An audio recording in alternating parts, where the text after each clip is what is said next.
Congrats! Nakabili ka na ng first drone mo. Nabasa mo na lahat ng manuals at sangkatutak na YouTube videos na ang napanood mo. At kating-kati ka nang magpalipad, no? Kaso, hindi mo alam kung saan magpapalipad. Natatakot ka baka masita ka ng guard. At for sure, yung marites nyong kapitbahay, tatanungin ka kung para saan yung hawak mo. Siyempre, bilang baguhan ka, todo explain ka naman. Higit sa lahat, concerned ka masyado na baka mag-crash ang drone mo. Gusto mo lang naman magpalipad ng drone, di ba? Ano, relate ka? Yes! Ang tawag dyan, anxiety o pagkabalisa. Kung baguhan ka lang na katulad ko at kabado ka sa first flight mo, tara, samahan mo ako. Pero bago yan,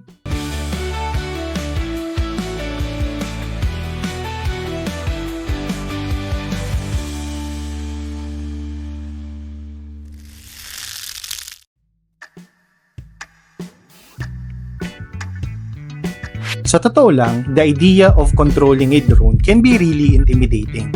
Hindi mo may iwasan na mag-isip ng kung ano-ano. Pero okay lang yan.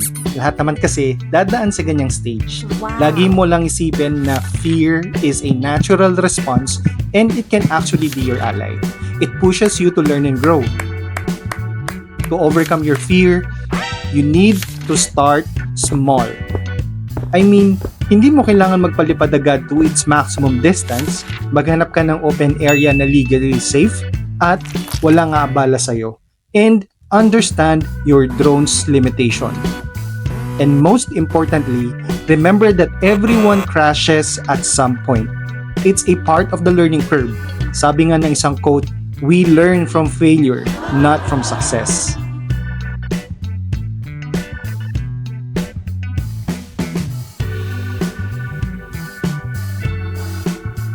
As a beginner, confidence ang ating pinaka-secret weapon when it comes to flying drones. So bawat successful na take-off, smooth flight, and perfect na pag-landing is a victory na kailangan mong tandaan and i-celebrate. Kasi ito ang magiging fuel mo para ma-motivate ka pa to do better. Hindi mo ma-explain yung feeling at kilig kapag nakita mo yung final output mo. Lalo na kapag naka-explore ka ng isang lugar na ngayon mo lang nakita on a different perspective. For me, drone flying is more than a hobby. It's a creative outlet. You are capturing art, exploring hidden gems, and connecting with nature on a deeper level. Remember, drone flying is a journey, not a race. Just enjoy the process lang. Learn from your experiences, and most importantly, have fun.